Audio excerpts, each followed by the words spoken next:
Everybody, it's Steph from Not Move Podcast, and I think it's important to just cover the women's college game and give this UConn basketball program a lot of props, especially Geno Auriemma for winning his 12th championship. Regardless, men's and women's game and in pros, whatever. You got to look at this guy as a Mount Rushmore coach. He's up there with the John Woodens and everything. And when you're dominant in a sport. You got to pay your respects to what he has done and making UConn a powerhouse, right? It's been a long time since he's won a national championship. It's been 9 years, almost a decade, but he's been consistently getting to the Final Four, and he finally captures his 12th championship after going on 10 years, man. You got to give Paige Bueckers a lot of credit. Okay, she came back after injury last season, played well this year, dominant. AZ Fudd, great player. She came back from injury as well. And his team was just very savvy. Chen, the wonderful freshman, Sarah Strong, who as a freshman had the most points in tournament history for a freshman, I believe. Just excellent. And to do it over a Don Staley coach team. And we know how great Don Staley is, and her winning the championship last year. Don Staley, very decorated coach. Okay, for dominant performance.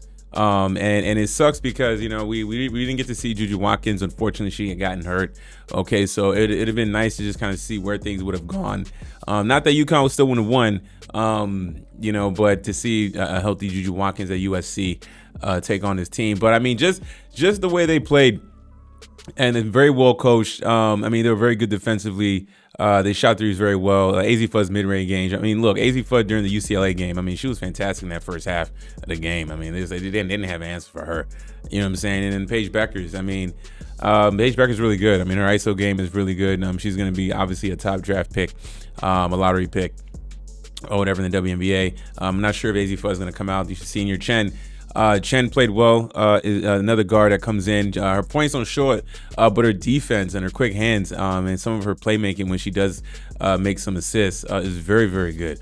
After they dominated UCLA, I was like, I'm not really sure if Don Staley, his team is up to the task, even though she's a decorated coach and won the championship last year. It's just like, man, it seemed like Paige Bueckers and Geno Auriemma was on a mission this year. And then going forward, they got Sarah Strong. UConn is just always a factor every year. It's just incredible. Yeah, you never have these years where his team just flames out in the tournament. You rarely see it. Okay, they're in the thick of things all the time. Okay, so I got hats off to Geno Auriemma and the job he's done at UConn. AZ Fudd, Paige Bueckers, Sarah Strong, Chendo, great team. Was this one of the best national championship teams in women's college basketball history? I don't know. I don't go that far back, but you got to look at the performance. And they were a 2 seed as well too. Okay, so they weren't even one of the 1 seeds. Okay, which kind of got me scratching my head. Not sure why they weren't one of the 1 seeds, but it just shows you how well college basketball has been. The Texas was good this year. USC was good this year. UCLA was good this year. Yes, the competition, South Carolina. The field was deep. LSU was pretty good this year. The women's college basketball seems like it's in good hands. You always got these stars coming up. And look, I know after the Caitlin Clark and Angel Reese thing, that was a big talk.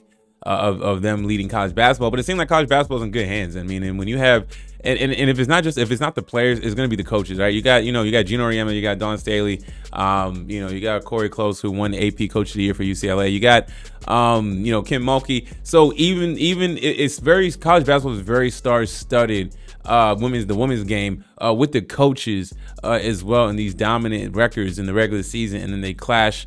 And then sometimes you get to see players. Because listen, I ain't gonna lie to you. I know I don't follow the women's game, but during this tournament, AZ Fudd is now a household name, right? So, looking forward to seeing. I'm not sure if she's gonna go to the draft or not again, or she's gonna come back. She does come back, pairing along with Sarah Strong. Not sure if Shannon, I know she's a senior. Some of these girls are seniors, and not sure if they have another year eligibility left, but. even if Paige Becker's gone, and if Chen and AZ Fudd and Serge and obviously Serge Strong, and if especially those two seniors stay, I mean, you got to talk about them coming back, winning back to back, going next season, being the preeminent number one overall team, man. So shout out to the women's game, man. Just gotta give them some love, man. I don't cover women's sports that much, but you know, I mean, look, women's can't complain. If you're gonna play like this, and you're gonna have a coach like Geno Auriemma, you gotta give him some props. And dominance is dominance, regardless of the sport. Gotta give him a lot of credit. And congratulations to UConn Huskies. Thanks for watching. Please like, subscribe. I'm out.